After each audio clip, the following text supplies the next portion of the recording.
wabarakatuh. Perkenalkan, nama saya Mirsda Muhtia. Saya Kirana Salwatanti. Kami dari kelas 10 akuntansi. Di sini kami akan menjelaskan tentang nama-nama akun di akuntansi. Nama akun di akuntansi ada 5 kelompok, yaitu 1. Harta atau aset. Harta atau aset adalah sumber daya yang dimiliki atau dikuasai perusahaan yang diharapkan memberikan manfaat ekonomi di masa depan. Harta atau aset dibagi menjadi 2, yaitu harta lancar. Apa itu harta lancar? Harta lancar adalah aset perusahaan yang diharapkan dapat dicairkan menjadi uang tunai, dijual atau digunakan dalam siklus operasi normal perusahaan, biasanya dalam waktu 1 tahun. Harta lancar dibagi menjadi 7, yaitu 1. Kas. Kas adalah uang tunai yang dimiliki perusahaan termasuk saldo di rekening bank dan uang kecil. 2. Setara kas. Setara kas adalah investasi jangka pendek yang sangat likuid dan mudah dikonversi menjadi kas. Misalnya, deposito jangka sangat pendek. 3. Piutang usaha. Piutang usaha adalah tagihan yang timbul dari penjual barang atau jasa secara kredit kepada pelanggan. 4. Persediaan. Persediaan adalah barang yang tersedia untuk dijual, produk jadi, bahan baku, dan barang dalam proses produksi. 5. Wasal tagihan jangka pendek. Wasal tagihan jangka pendek adalah surat perjanjian tertulis untuk menerima pembayaran dari pihak lain dalam jangka waktu pendek. 6. Biaya dibayar di muka. Biaya dibayar di muka, pengeluaran yang telah dibayar tetapi manfaatnya akan diterima di masa depan. Misalnya, sewa dibayar di muka. 7. Investasi jangka pendek. Investasi jangka pendek adalah investasi sementara yang dapat dicairkan dalam waktu singkat, kurang dari 1 tahun, seperti saham atau obligasi jangka pendek. Jadi, harta lancar sangat penting karena menunjukkan likuiditas perusahaan, seberapa cepat perusahaan bisa memenuhi kewajiban jangka pendeknya. 2. Harta tetap. Harta tetap adalah aset berwujud yang dimiliki perusahaan untuk digunakan dalam operasi dengan masa manfaat lebih dari 1 tahun dan tidak untuk dijual kembali. Jenis-jenis harta tetap ada 6, yaitu 1. Tanah. Lahan milik perusahaan tidak disusutkan. 2. Bangunan, kantor, gudang, atau pabrik yang dipakai dalam usaha. 3. Mesin, alat produksi utama yang mendukung kegiatan operasional. 4. Kendaraan, alat transportasi perusahaan seperti mobil dan truk. 5. Peralatan kantor, meja, kursi, komputer, printer, dan lain-lain. 6. Peralatan produksi, alat tambang produksi selain mesin utama. Jadi, harta tetap sama dengan aset berwujud jangka panjang, membantu operasional perusahaan. Umumnya disusutkan kecuali tanah. Pengertian utang atau kewajiban dalam akuntansi. Utang adalah kewajiban perusahaan untuk membayar sejumlah yang atau menyerahkan barang atau jasa kepada pihak lain di masa depan akibat transaksi atau peristiwa yang sudah terjadi. Dengan kata lain, utang adalah hak pihak ketiga atas aset perusahaan yang harus diselesaikan oleh perusahaan. Ini jenis utang atau kewajiban. 1. Utang lancar. Utang lancar adalah kewajiban yang harus dibayar dalam waktu 1 tahun atau dalam siklus operasi normal perusahaan. Contoh, utang usaha seperti kewajiban membayar penghasilan atas pembelian barang. Utang gaji seperti gaji karyawan yang belum dibayar. Utang pajak seperti pajak yang belum disetor ke negara. Hasil bayar jangka pendek seperti surat janji pembayaran dalam waktu singkat. Uang muka pelanggan seperti penerimaan kas dari pelanggan tetapi barang atau jasa belum diberikan. 2. Utang jangka panjang. Utang jangka panjang adalah kewajiban yang jatuh temponya lebih dari 1 tahun. Contoh, utang jangka panjang seperti pinjaman dengan tenor lebih dari 1 tahun. Obligasi seperti surat utang yang diterbitkan perusahaan. 3. Kewajiban kontingent adalah kewajiban yang mungkin timbul di masa depan, tergantung dari suatu peristiwa. Contoh, kebijakan hukum yang belum diteruskan, garansi produk yang masih berlaku. Jadi, utang atau kewajiban adalah tanggung jawab perusahaan kepada pihak luar.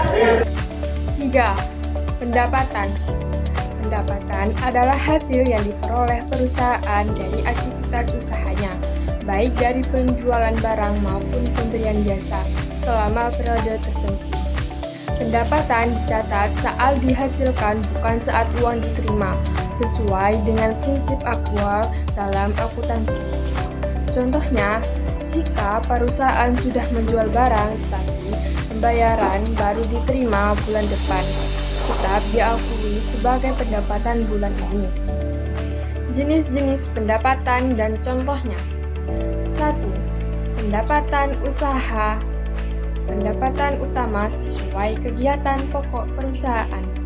Contohnya, toko pakaian seperti penjualan pakaian, perusahaan jasa transportasi seperti pendapatan jasa angkutan, bengkel seperti pendapatan servis kendaraan. 2. Pendapatan di luar usaha. Pendapatan tambahan di luar kegiatan utama perusahaan. Contohnya, pendapatan bunga dari simpanan di bank, pendapatan sewa dari menyewakan sebagian gedung perusahaan. 3. Pendapatan lain-lain. Pendapatan yang sifatnya insidental atau tidak utuh. Contohnya, keuntungan dari penjualan aset tetap, misalnya jual kendaraan lama perusahaan.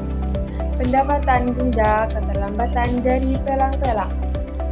Jadi, pendapatan adalah hasil ekonomi yang mendapatkan ekuitas perusahaan selain dari setoran pemilik, biasanya barang dan pemberian jasa. 4. Modal. Apa itu modal? Modal adalah hak pemilik atas kekayaan perusahaan setelah dikurangi semua kewajiban utang. Dengan kata lain, modal sama dengan aset. Modal menunjukkan proses pemilikan pemilik terhadap perusahaan. Dalam laporan keuangan, modal tercatat di bagian ekuitas pada neraca. Jenis-jenis modal dalam akuntansi. 1. Modal awal. Dana atau aset yang disetor oleh pemilik saat mendirikan usaha. Contohnya, pemilik menyetor uang 50 juta rupiah sebagai modal usaha.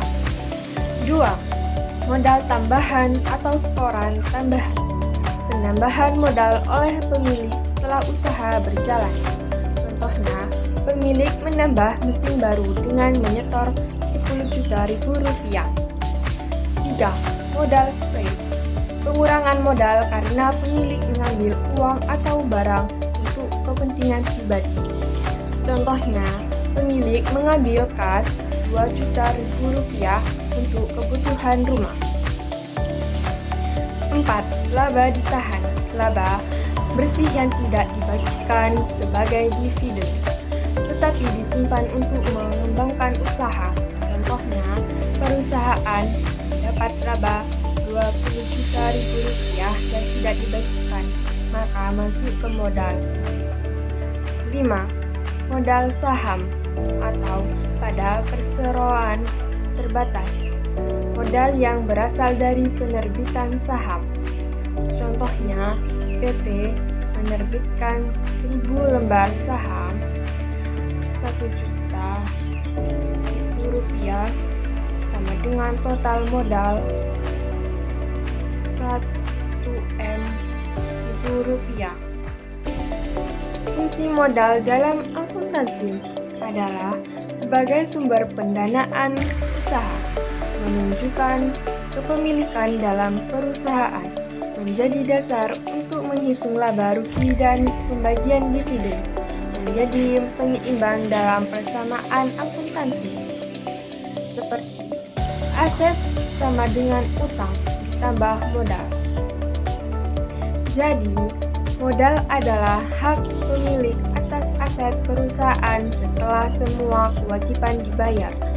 Modal bisa bertambah karena setoran pemilik dan laba, atau berkurang karena baik dan rugi. Bagian nama akun yang terakhir, nomor 5, yaitu beban. Apa sih itu beban? Beban adalah semua pengeluaran atau penggunaan sumber daya yang dilakukan perusahaan untuk memperoleh pendapatan, menjalankan aktivitas, dan mempertahankan operasi bisnis dalam suatu periode tertentu. Harta adalah manfaat ekonominya masih ada untuk masa depan. Beban adalah manfaat ekonominya sudah habis dipakai dalam periode berjalan. Contoh jenis-jenis beban dalam akuntansi. 1. Beban operasional utama. Biaya yang timbul dari kegiatan utama perusahaan. Beban gaji dan upah, seperti biaya membayar karyawan. Beban sewa, seperti biaya penyewa kantor atau gedung. Beban listrik, air, telepon, internet, seperti biaya utilitas. Beban perlengkapan, seperti biaya penggunaan alat tulis, tinta, printer, dan lain-lain. 2. Beban penyusutan adalah biaya akibat pemakaian aset tetap dalam periode tertentu. Contohnya, penyusutan mobil operasional Rp2.000.000 per tahun. 3. Beban non-operasional adalah biaya yang tidak berasal dari kegiatan utama, tapi tetap terjadi. Beban bunga, seperti biaya pinjaman dari bank. Beban rugi penjualan aset, seperti kerugian saat menjual aset lebih rendah dari nilai punya. 4. Beban lain-lain adalah beban yang sifatnya insidental. Beban pajak, seperti pajak penghasilan atau pajak lainnya. Beban iklan atau promosi, seperti biaya promosi produk. Beban administrasi bank, seperti potongan biaya bank. Jadi, beban adalah pengeluaran yang manfaatnya sudah habis dipakai dalam periode berjalan. Beban ini akan mengurangi laba perusahaan karena dicatat di laporan laba.